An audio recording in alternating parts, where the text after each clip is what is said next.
दोस्तों नमस्कार। मैं नाथ सुनांचली कथा कहानी और उपन्यास के इस अंक के साथ पुनः उपस्थित हूँ। दोस्तों, इस समय मैं वाचन कर रहा हूँ उपन्यास राग दरबारी का, जिसे लिखा है श्रीलाल शुक्ल ने। दोस्तों, अब तक मैं उपन्यास के अपने पिछले क्रम में इसके 7 भागों का वाचन कर चुका हूँ। आज लीजिए सुनिए उपन्यास राग दरबारी के 8वें भाग का वाचन मेरे अर्थात नाथ सोनांचली के स्वर में। शिवपालगंज गांव था, पर वह शहर से नजदीक और सड़क के किनारे था, इसलिए बड़े बड़े नेताओं और अफसरों को वहां तक आने में सैद्धांतिक ऐतराज नहीं हो सकता था। कुओं के अलावा वहां कुछ हैंडपंप भी लगे थे, इसलिए बाहर से आने वाले बड़े लोग प्यास लगने पर अपनी जान को खतरे में डाले बिना वहां का पानी पी सकते थे। खाने का भी सुविधा था। वहां के छोटे मोटे अफसरों में कोई न कोई ऐसा निकल ही आता था जिसके ठाट बाट देखकर वहां वाले उसे परले सिरे का बेईमान समझते, पर जिसे देखकर ये बाहरी लोग आपस में कहते, कितना तमीजदार है, बहुत बड़े खानदान का लड़का है। देखो ना, इसे चीको साहब की लड़की ब्याही है, इसलिए भूख लगने पर अपनी ईमानदारी को खतरे में डाले बिना वे लोग वहां खाना भी खा सकते थे। कारण जो भी रहा हो, उस मौसम में शिवपालगंज में जन नायकों और जन सेवकों का आना जाना बड़े जोर शोर से शुरू हुआ था। उन सबको शिवपालगंज के विकास की चिंता थी और नतीजा यह होता था कि वे लेक्चर देते थे। वे लेक्चर गंजहों के लिए विशेष रूप से दिलचस्प थे, क्योंकि इनमें प्रायः शुरू से ही वक्ता श्रोता को और श्रोता वक्ता को बेवकूफ मानकर चलता था, जो कि बातचीत के उद्देश्य से गंजहों के लिए आदर्श परिस्थिति है। फिर भी लेक्चर इतने ज़्यादा होते थे कि दिलचस्पी के बावजूद लोगों को अपच हो सकता था। लेक्चर का मज़ा तो तब है जब सुनने वाले भी समझें कि यह बकवास कर रहा है और बोलने वाला भी समझे कि मैं बकवास कर रहा हूँ। पर कुछ लेक्चर देने वाले इतनी गंभीरता से चलते हैं कि सुनने वाले को कभी कभी लगता था कि यह आदमी अपने कथन के प्रति सचमुच ईमानदार है। ऐसा संदेह होते ही लेक्चर गाढ़ा और फीका बन जाता था और उसका श्रोताओं के हाजमे के बहुत खिलाफ पड़ता है। यह सब देखकर गंजहों ने अपनी अपनी तंदुरुस्ती के अनुसार लेक्चर ग्रहण करने का समय चुन लिया था। कोई सवेरे खाना खाने के पहले लेक्चर लेता था, कोई दोपहर को खाना खाने के बाद। ज़्यादातर लोग लेक्चर की सबसे बड़ी मात्रा दिन के तीसरे पहर ऊँघने और शाम को जागने के बीच में लेते थे। उन दिनों गांव में लेक्चर का मुख्य विषय खेती था। इसका यह अर्थ कदापि नहीं कि पहले कुछ और था। वास्तव में पिछले कुछ कई सालों से गांव वालों को फुसलाकर बताया जा रहा था कि भारतवर्ष एक खेतीहर देश है। गांव वाले इस बात का विरोध नहीं करते थे, पर प्रत्येक वक्ता शुरू से यह मानकर चलता था कि गांव वाले इस बात का विरोध करेंगे। इसीलिए वे एक के बाद एक दूसरा तर्क ढूंढकर लाते थे और यह साबित करने में लगे रहते थे कि भारतवर्ष एक खेतीहर देश है। इसके बाद वे यह बताते थे कि खेती की उन्नति ही देश की उन्नति है। फिर आगे की बात बताने के पहले ही प्रायः दोपहर के खाने का वक्त हो जाता और वह तमीज़दार लड़का, जो बड़े संपन्न घराने की औलाद हुआ करता था और जिससे चीको साहब की लड़की ब्याही रहा करती थी, वक्ता की पीठ का कपड़ा खींच खींच कर इशारे से बताने लगता कि चाचा जी, खाना तैयार है। कभी कभी कुछ वक्तागण आगे की बात भी पता ले जाते थे और तब मालूम होता कि उनकी आगे की और पीछे की बात में कोई फर्क नहीं था, क्योंकि घूम फिरकर बात यही रहती थी कि भारत एक खेतीहर देश है। तुम खेतीहर हो, तुमको अच्छी खेती करनी चाहिए, अधिक अन्न उपजाना चाहिए।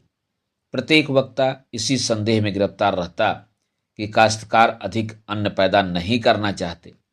लेक्चरों की कमी विज्ञापनों से पूरी की जाती थी और एक तरह से शिवपालगंज में दीवारों पर चिपके हुए या लिखे हुए विज्ञापन वहाँ की समस्याओं और उनके समाधानों का सच्चा परिचय देते थे। मिसाल के लिए समस्या थी कि भारतवर्ष एक खेतीहर देश है और किसान बदमाशी के कारण अधिक अन्न नहीं उपजाते। इसका समाधान यह था कि किसानों के आगे लेक्चर दिया जाए और उन्हें अच्छी अच्छी तस्वीरें दिखाई जाएं। उनके द्वारा उन्हें बताया जाए कि तुम अगर अपने लिए अन्न पैदा नहीं करना चाहते तो देश के लिए करो। इसी से जगह जगह पोस्टर चिपके हुए थे जो काश्तकारों से देश के लिए अधिक अन्न पैदा कराना चाहते थे। लेक्चरों और तस्वीरों का मिलाजुला असर काश्तकारों पर बड़े जोर शोर से पड़ता था और भोले से भोला काश्तकार भी मानने लगता था कि हो न हो इसके भी पीछे कोई चाल है। शिवपालगंज में उन दिनों एक ऐसा विज्ञापन खास तौर से मशहूर हो रहा था जिसमें एक तंदुरुस्त काश्तकार सिर पर अंगोछा बांधे, कानों में बालियां लटकाए और बदन पर मिर्जई पहने गेहूं की ऊंची फसल को हाशिए से काट रहा था। एक औरत उसके पीछे खड़ी हुई, अपने आप से बहुत खुश, कृषि विभाग के अफसरों वाली हंसी हंस रही थी। नीचे और ऊपर अंग्रेजी और हिंदी अक्षरों में लिखा था, अधिक अन्न उपजाओ। मिर्जई और बाली वाले काश्तकारों में जो अंग्रेजी के विद्वान थे उन्हें अंग्रेजी इबारत से, और जो हिंदी के विद्वान थे उन्हें हिंदी से परास्त करने की बात सोची गई थी, और जो दोनों में से एक भी भाषा नहीं जानते थे वे भी कम से कम आदमी और औरत को पहचानते ही थे। उनसे आशा की जाती थी कि आदमी के पीछे हंसती हुई औरत की तस्वीर देखते ही उसकी ओर पीठ फेरकर दीवानों की तरह अधिक अन्न उपजाना शुरू कर देंगे। यह तस्वीर आजकल कई जगह चर्चा का विषय बनी थी, क्योंकि यहाँ वालों की निगाह में तस्वीर वाले आदमी की शक्ल कुछ कुछ बद्री पहलवान से मिलती थी। औरत की शक्ल के बारे में गहरा मतभेद था। वह गांव की देहाती लड़कियों में से किसकी थी यह अभी तक तय नहीं हो पाया था। वैसे सबसे ज़्यादा जोर शोर वाले विज्ञापन खेती के लिए नहीं, मलेरिया के बारे में थे। जगह जगह मकानों की दीवारों पर गेरू से लिखा था कि मलेरिया को खत्म करने में हमारी मदद करो, मच्छरों को समाप्त हो जाने दो। यहाँ भी यह मानकर चला गया था कि किसान गाय भैंस की तरह मच्छर भी पालने को उत्सुक हैं और उन्हें मारने के पहले किसानों का हृदय परिवर्तन करना पड़ेगा। हृदय परिवर्तन के लिए रोब की ज़रूरत है, रोब के लिए अंग्रेजी की ज़रूरत है। इस भारतीय तर्क पद्धति के हिसाब से मच्छर मारने और मलेरिया उन्मूलन में सहायता करने की सभी अपीलें प्रायः अंग्रेजी में लिखी गई थी। इसीलिए प्रायः सभी लोगों ने इनको कविता के रूप में नहीं, चित्रकला के रूप में स्वीकार किया था और गेरू से दीवार रंगने वालों को मनमानी अंग्रेजी लिखने की छूट दे दी गई थी। दीवारें रंगती जाती थीं, मच्छर मरते जाते थे, कुत्ते भूखा करते थे, लोग अपनी राह चलते थे। एक विज्ञापन भोले भाले ढंग से बताता था कि हमें पैसा बचाना चाहिए। पैसा बचाने की बात गांव वालों को उनके पूर्वज मरने के पहले भी बता गए थे और लगभग प्रत्येक आदमी को यह बात अच्छी तरह से मालूम थी। इसमें सिर्फ इतनी नवीनता थी कि यहाँ भी देश का जिक्र था। कहीं कहीं इशारा किया गया था कि अगर तुम अपने लिए पैसा नहीं बचा सकते तो देश के लिए बचाओ। बात बहुत ठीक थी, क्योंकि सेठ साहूकार, बड़े बड़े ओहदेदार, वकील, डॉक्टर, ये सब तो अपने लिए पैसा बचा ही रहे थे। इसलिए छोटे छोटे किसानों को देश के लिए पैसा बचाने में क्या ऐतराज हो सकता था। सभी इस बात से सिद्धांत रूप से सहमत थे कि पैसा बचाना चाहिए। पैसा बचाकर किस तरह कहाँ जमा किया जाएगा, ये बातें भी विज्ञापनों और लेक्चरों में साफ तौर से बताई गई थी और लोगों को उनसे भी कोई आपत्ति न थी। सिर्फ लोगों को यह नहीं बताया गया था कि कुछ बचाने के पहले तुम्हारी मेहनत के एवज में तुम्हें कितना पैसा मिलना चाहिए। पैसे की बचत का सवाल आमदनी और खर्च से जुड़ा हुआ है। इस छोटी सी बात को छोड़कर बाकी सभी बातों पर इन विज्ञापनों में विचार कर लिया गया था और लोगों ने इनको इस भाव से स्वीकार कर लिया था कि ये बेचारे दीवार पर चुपचाप चिपके हुए हैं, न दाना मांगते हैं न चारा, न कुछ लेते हैं न कुछ देते हैं। चलो इन तस्वीरों को छेड़ो नहीं। पर रंगनाथ को जिन विज्ञापनों ने अपनी ओर खींचा वे पब्लिक सेक्टर के विज्ञापन न थे, प्राइवेट सेक्टर की देन थे। उनसे प्रकट होने वाली कुछ बातें इस प्रकार थीं। उस क्षेत्र में सबसे ज़्यादा व्यापक रोग दाद है, एक ऐसी दवा जिससे दांत पर लगाया जाए तो उसे जड़ से आराम पहुंचता है। मुंह से खाया जाए तो खांसी जुकाम दूर होता है। बतासे में डालकर पानी से निगल लिया जाए तो हैजे में लाभ पहुंचता है। ऐसी दवा दुनिया में कहीं नहीं पाई जाती। उसके आविष्कारक अभी तक जिंदा हैं। यह विलायत वालों की शरारत है कि उन्हें आज तक नोबेल पुरस्कार नहीं मिला। इस देश में और भी बड़े बड़े डॉक्टर हैं जिनको नोबेल पुरस्कार नहीं मिला है। एक कस्बा जहानाबाद में रहते हैं और चूंकि वहाँ बिजली आ चुकी है इसलिए वे नामर्दी का इलाज बिजली से करते हैं। अब नामर्दों को परेशान होने की ज़रूरत नहीं है। एक दूसरे डॉक्टर जो कम से कम भारतवर्ष भर में तो मशहूर हैं ही, बिना ऑपरेशन के अंड वृद्धि का इलाज करते हैं। और यह बात शिवपालगंज में किसी भी दीवार पर तारकोल के हारूफ में लिखी हुई पाई जा सकती है। वैसे बहुत से विज्ञापन बच्चों में सूखा रोग, आँखों की बीमारी और पेचिश आदि से भी संबंध है, पर असली रोग संख्या में कुल 3 ही है: दाद, अंड वृद्धि और नामर्दी। और इनके इलाज की तरकीब शिवपालगंज के लड़के अक्षर ज्ञान पा लेने के बाद ही तस्वीरों पर अंकित लेखों के सहारे जानना शुरू कर देते हैं।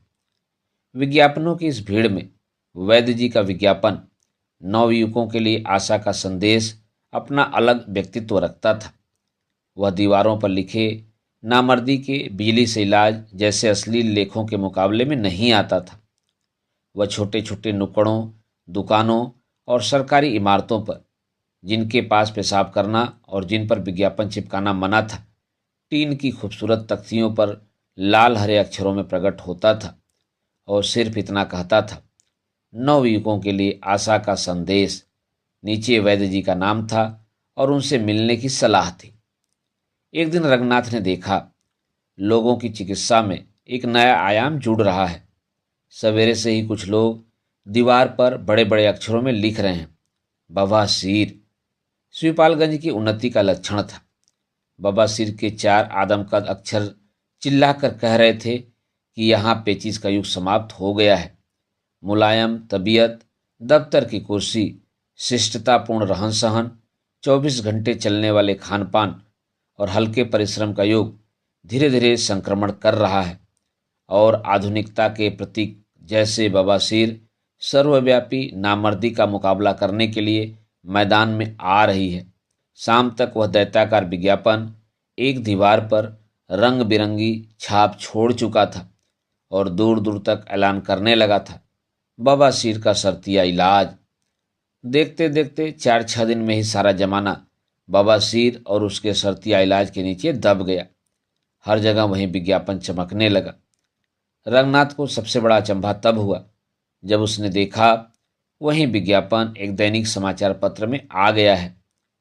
यह समाचार पत्र रोज 10 बजे दिन तक शहर से शिवपालगंज आता था और लोगों को बताने में सहायक होता था कि स्कूटर और ट्रक कहाँ भिड़ा।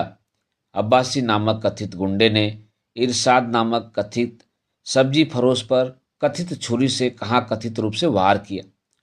रंगनाथ ने देखा कि उस दिन अखबार के पहले पृष्ठ का एक बहुत बड़ा हिस्सा काले रंग में रंगा हुआ है और उस पर बड़े बड़े सफ़ेद अक्षरों में चमक रहा है: बवासीर। अक्षरों की बनावट वही है जो यहाँ दीवार पर लिखे विज्ञापन में है। उन अक्षरों ने बवासीर को एक नया रूप दे दिया, जिसके कारण आसपास की सभी चीज़ें बवासीर की मातहती में आ गई थीं। काली पृष्ठभूमि में अखबार के पन्ने पर चमकता हुआ बवासीर दूर से ही आदमी को अपने में समेट लेता था।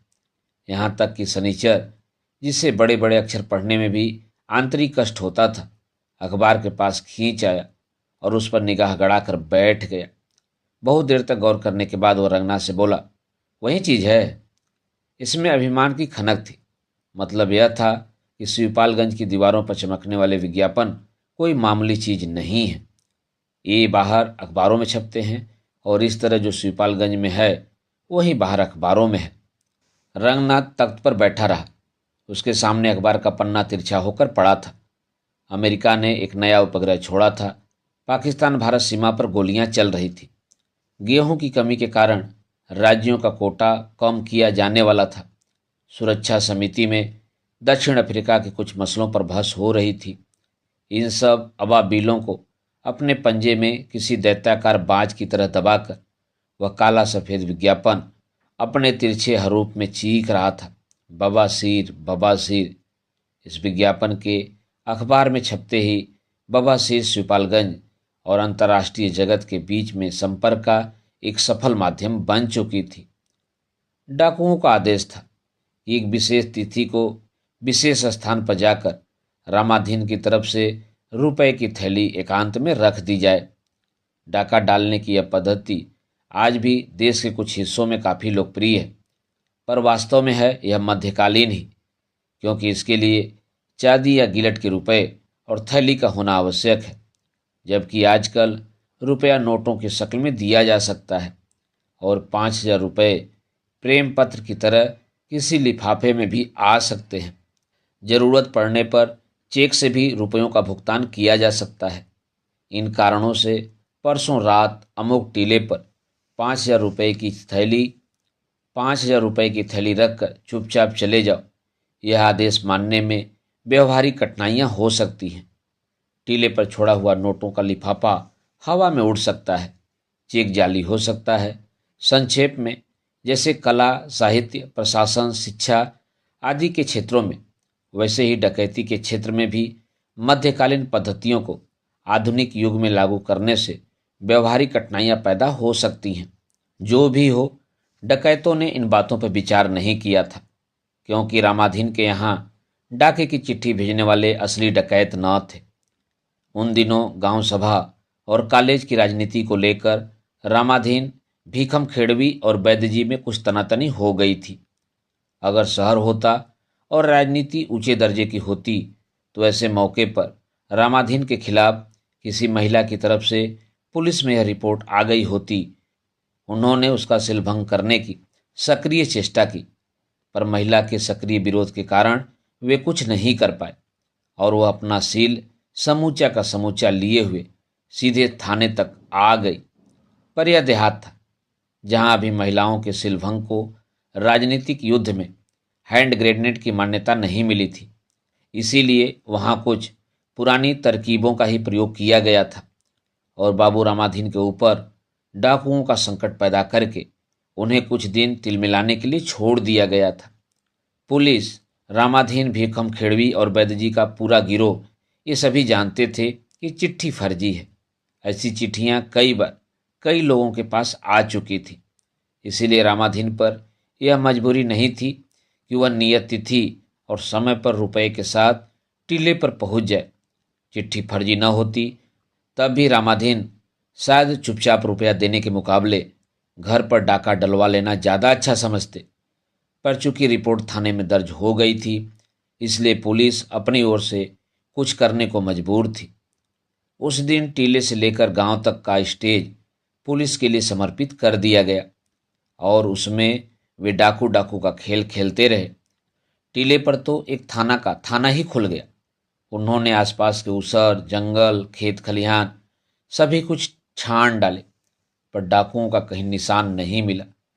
टीले के पास उन्होंने पेड़ों की टहनियाँ हिलाकर, लोमड़ियों के बिलों में संगीने घुसेड़कर और सपाट जगहों को अपनी आँखों से हिप्नोटाइज करके इत्मीनान कर लिया कि वहाँ जो हैं वे डाकू नहीं हैं, क्रमशः चिड़ियाँ, लोमड़ियाँ और कीड़े मकोड़े हैं। रात को जब बड़े जोर से कुछ प्राणी चिल्लाए तो पता चला कि वे भी डाकू नहीं, सियार हैं। और पड़ोस के बाग टीले में जब दूसरे प्राणी बोले तो कुछ देर बाद समझ में आ गया कि वे कुछ नहीं, सिर्फ चमगादड़ हैं। उस रात डाकुओं और रामाधीन, भीखम खेड़वी के बीच की कुश्ती बराबर पर छूटी, क्योंकि टीले पर न डाकू रुपया लेने के लिए आए और न रामाधीन देने के लिए गए। थाने के छोटे दरोगा को नौकरी पर आए अभी थोड़े ही दिन हुए थे। टीले पर डाकुओं को पकड़ने का काम उन्हें ही सौंपा गया था, पर सब कुछ करने पर भी वे अपनी माँ को भेजे जाने वाली चिट्ठियों की अगली किस्त में यह लिखने लायक नहीं हुए थे कि माँ, डाकुओं ने मशीन गन तक का इस्तेमाल किया, पर इस भयंकर गोलीकांड में भी तेरे आशीर्वाद से तेरे बेटे का बाल तक बाका नहीं हुआ। वे रात को लगभग 1 बजे टीले से उतरकर मैदान में आए और चूंकि सर्दी होने लगी थी और अंधेरा था और उन्हें अपनी नगरवासिनी प्रिया की याद आने लगी थी। और चूंकि उन्होंने बीए में हिंदी साहित्य भी पढ़ा था, इन सब मिले जुले कारणों से उन्होंने धीरे धीरे कुछ गुनगुनाना शुरू कर दिया और आखिर में गाने लगे, हाय मेरा दिल, हाय मेरा दिल। तीतर के दो आगे तीतर, तीतर के दो पीछे तीतर वाली कहावत को चरितार्थ करके उनके आगे भी दो सिपाही थे और पीछे भी। दरोगा जी गाते रहे और सिपाही सोचते रहे कि कोई बात नहीं, कुछ दिनों में ठीक हो जाएंगे। मैदान पार करते ही दरोगा जी का गाना कुछ बुलंदी पर चढ़ गया और साबित करने लगा कि जो बात इतनी बेवकूफ़ी की है कि कही नहीं जा सकती, वह बड़े मज़े से गाई जा सकती है। सड़क पास आ गई थी। वहीं एक गड्ढे से अचानक आवाज़ आई, कारफोन है सरफाला। दरोगा जी का हाथ अपने रिवॉल्वर पर चला गया। सिपाहियों ने ठिठक कर राइफलें संभाली। तब तक गड्ढे ने दोबारा आवाज़ दी, कारफोन है सरफाला। एक सिपाही ने दरोगा जी के कान में कहा, गोली चल सकती है, पेड़ के पीछे हो लिया जाए हुजूर। पेड़ उनके पास से लगभग 5 गज की दूरी पर था। दरोगा जी ने सिपाही से फुसफुसा कर कहा, तुम लोग पेड़ के पीछे हो जाओ, मैं देखता हूँ। इतना कहकर उन्होंने कहा, गड्ढे में कौन है? जो कोई भी हो बाहर आ जाओ। फिर एक सिनेमा में देखे दृश्य को याद करके उन्होंने बात जोड़ी, तुम लोग घिर गए हो, तुम आधे मिनट में बाहर न आए तो गोली चला दी जाएगी। गड्ढे में थोड़ी देर खामोशी रही। फिर आवाज़ आई, मरफर गरफे, सरफालो, गरफोली, चरफलाने वाले। प्रत्येक भारतीय जो अपना घर छोड़कर बाहर निकलता है, भाषा के मामले में पत्थर हो जाता है। इतनी तरह की बोलियां उसके कानों में पड़ती हैं कि बाद में हार कर वह सोचना ही छोड़ देता है यह नेपाली है या गुजराती। पर इस भाषा ने दरोगा जी को चौकन्ना बना दिया और वे सोचने लगी कि क्या मामला है। इतना तो समझ में आता है कि इसमें कोई गाली है, पर यह क्यों नहीं समझ में आता कि यह कौन सी बोली है। इसके बाद ही जहाँ बात समझ से बाहर होती है वहीं गोली चलती है। इस अंतर्राष्ट्रीय सिद्धांत का शिवपालगंज में प्रयोग करते हुए दरोगा जी ने रिवॉल्वर तान लिया और कड़क कर बोले, गड्ढे से बाहर आ जाओ, नहीं तो मैं गोली चलाता हूँ। पर गोली चलाने की जरूरत नहीं पड़ी। एक सिपाही ने पेड़ के पीछे से निकलकर कहा, गोली मत चलाइए हुजूर, यह जोगनथवा है, पीकर गड्ढे में पड़ा है। सिपाही लोग उत्साह से गड्ढे को घेर कर खड़े हो गए।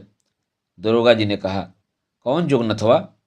एक पुराने सिपाही ने तजुर्बे के साथ कहना शुरू किया, यह श्री रामनाथ का पुत्र जोगनाथ है, अकेला आदमी है, दारू ज़्यादा पीता है।